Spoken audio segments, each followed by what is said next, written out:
Good afternoon, everybody. Welcome to this live stream presentation by Sirios Resources. I am the president, founder of Sirios, and today for this presentation, I will be joined by Guillaume Doucet, which is a geologist and a strategic consultant, and he did work and still work with us on the Cheechoo project for many years. So I'm really pleased to talk to you this afternoon following the release of a really good news that we released this morning. So let's talk about it. On that slide, this is the summary of the new resource estimate that we have at Cheechoo. You already read these numbers, I suppose, in the press release. And as you know, we are facing a gold deposit next door to a producing good mine, which is the Eleanor, operated by Delmar. We are dealing with open pitable resource with a very favorable strip ratio of 2.9 to 1, which is slightly increased from 2022, but still a very good and favorable strip ratio for open pit. And metallurgically speaking, the recovery that we use for estimation scenario was around 92%. However, I want to mention that I'm pretty confident that with more in-depth metallurgical assay, this percentage will be easily increased above that level. So roughly, we can say that we are seeing an increase of around 1 million ounces of gold since the 2022 last estimation. But why? Where it come from? There's three main sources for the increase of the resource, increase of the gold grade that we are facing today. First to mention is the new underground resource. For the first time, we are adding underground resource to the open pitable resource already delineated. So this account for an amount of 446,000 ounces, which is close to half of the current increase. In addition to this, in the last small tree drilling program that we completed since 2022, we drilled in the metasediment area outside the tonalite intrusion itself to the east, and we also drilled on the eclipse area sector. But these two areas were excluded from the previous resource estimation. So we are adding new resource, both open pitable and underground, from these two new areas included. But also very important is the new geological model that we developed following all our team effort in the last year. We work with some expert structural geologists. By the way, we work in collaboration with Kenneth Williamson for our structural geology applied to mineralization. And so we developed a new way to interpret and to increase our confidence in the structural pattern and structural and continuity of the higher grade zone that we already delineated, pardon me, and this cause an impact when you're doing the resource estimate, changing the capping grade and increasing the confidence in the continuity on all these gold zones. To give you a rough idea of the structural interpretation of the geological feature occurring at Cheechoo, first take a look to this regional geological map. It's from a publication by the Canada Geological Survey, Arnaud Fontaine, Benoît Dubé, and Al. And we have here a background of the geological map. And we see the Along Gold Mine and the Cheechoo location regarding the contact or the contact zone of the two geological sub-provinces, the Opinaca to the northeast and the Lagane to the southwest. And it's really important. It's a strategic position, structurally speaking. That position is very important in regard to the contact of these two sub-provinces for location of deposit. Then we can see regional faulting structure inside that corridor, parallel to the contact of these two sub-provinces, and these faults create a strike-slip movement, sinistral strike-slip movement that created a secondary structure like riddles and dilational jog, permitting the penetration or the injection of hydrothermal fluid for distribution of the gold mineralization in the area. There's also some fault structure trending northeast to southwest. These, most of the time, have cause effect of disturb the general northwest southeast trend, but it's a local effect. It's not really disturbing the general direction of these regional fault, but it's causing a kind of deviation at some place here and there, and causing some kink effect on the larger structure. Then we see the location of the tonalitic Cheechoo intrusion, which is in that corridor. So this intrusion is being crossed and affected by all these structures that I just mentioned. We'll take a look to a close-up to the southeast part of the intrusion, the apophysis area. So here we can see in light gray the tonalitic intrusion, and in blue the metasedimentary rocks. And as you can see, most of the mineralization is included in the tonalitic intrusion. We see here the main outcrop, and 400 to 500 meters away to the northwest, what we call the 6-9 outcrop. In red, or let's say in blue, is a structural feature fault, notably the north-south late fault that we see here, and also other subsidiary faulting in blue. In light beige, we see now the swarm of pegmatitic dikes, and in red, representing all the quartz veinlet stockwork. And these veinlet are trending in many very varying directions here and there.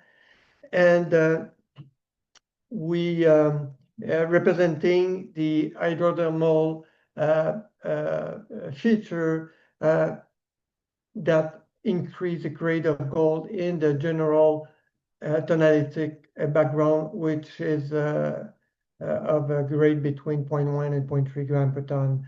So these stockwork, if you can see here, the grade that were obtained by sampling at surface with channel these stockwork, and you can see the grade. But I want to mention that the density of these grade are related to the density of the channeling that we did. There's a greater density of channeling in the eastern part. That's why we see more value. However, we can see the envelope of these trending zone. I mean, in Cheechoo, a mineralized gold zone is made of an envelope containing and surrounding a large distribution of small quartz veinlet containing the gold. We can see all here that these envelope or these mineralized zone has a general trend northwest to southeast. And the same feature are being observed in the 6-9 outcrop 400-500 meters away from the main outcrop. Here we can see the relationship between these outcrop. We can see the continuity that we already followed through our previous training program, showing the general northwest southeast trend, which is really important. And you can see in the upper right of the slide part, again the regional picture or original picture. So the structural architecture that we see at Cheechoo is totally in phase or totally, let's say, compliant with the regional structural architecture that we can see in the Eleanor-Cheechoo geological deformation corridor.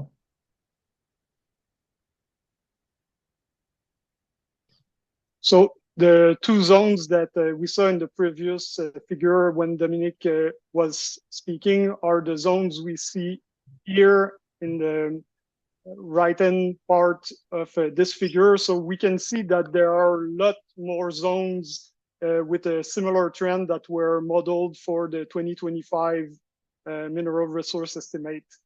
We see them in 2D right now, and we can see them also on the Sirios website in 3D.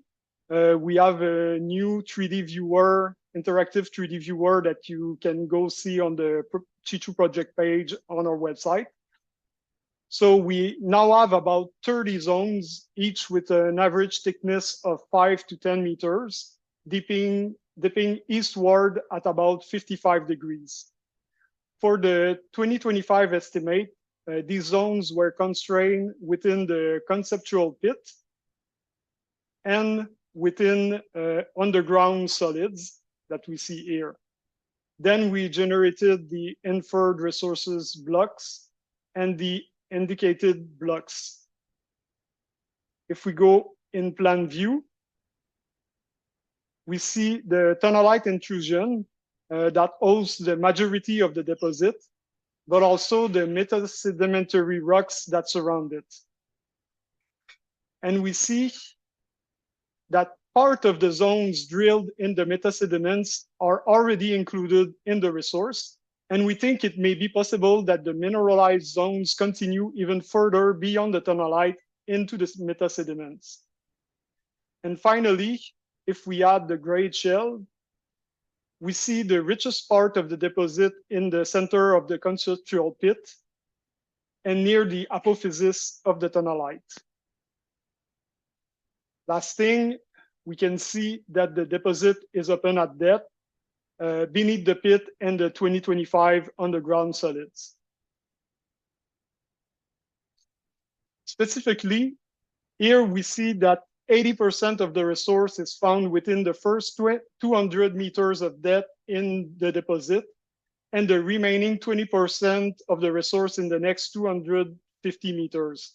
There is therefore significant potential for expansion at depth, which has been very little drilled so far. Now, as you probably saw earlier today in our press release, we mentioned an exploration target that was defined by our consultants during the resource estimate.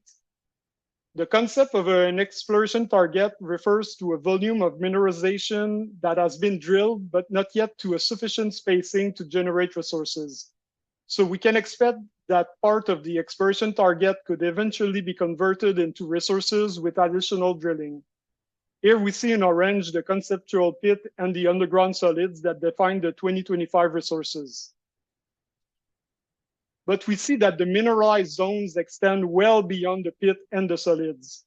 So if we generate a conceptual pit and underground solids that take account the exploration target, like we see here in blue, that's where we estimate a volume of about 30 to 40 million tons of mineralization at about 1.3 to 1.5 gram per ton. That could be added in the next resource estimate update if we add tighter drill spacing. And it is to move in this direction that we have already begun designing an ambitious drilling program of at least 20,000 meters to convert as much of the exploration target as possible into resources, as well as to test the continuity of the northwest-southeast mineralized zones in 3 other areas of interest, notably in the tunnelite northwest of the conceptual pit, northwest of the eclipse area, and also north and east of the pit to test the extension of the zones into the metasediments.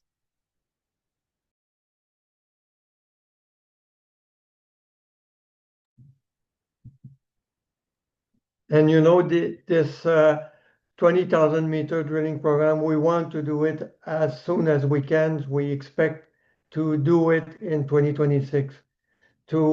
However, to be in good position to execute such a bigger drilling program. Before the end of this year, we expect to do work to upgrade the access road to the deposit. And this regarding an increase of efficiency, of financing efficiency, logistic efficiency, and also environmental efficiency improvement. So the 20,000 meter drilling program for next year, targeting also next year a PEA, which should follow rapidly then. So as you may understand and conclude, we proved in the past that every time we drill on Cheechoo, we find gold and we improve the quality and the size of the deposit. So we are extremely well positioned. If we look at the 20 largest gold exploration non-developed in Quebec, excluding the feasibility, the project that reached feasibility studies. So now Cheechoo with this resource figure is really well positioned within these very good projects in Quebec. And on top of this, as we talked a few minutes ago with the exploration target that Guillaume described, we have also a really good potential to then continue the improvement of that deposit and moving toward the top of the rank of these projects. So in conclusion, you can also think about the fact that, you know, Sirios is trading less than $30 million Canadian. And we're trading around 22 million as of today. And we are the only company with a good project, a good gold project in Quebec, having more than 2.5 million ounces and trading less than 30 million Canadian. So you can make your own conclusion about this. And that's why we strongly believe that we are really well positioned to continue to improve the quality and the size of that deposit and to make Cheechoo and Sirios a success for every shareholder. Thank you, Dominique. Very much.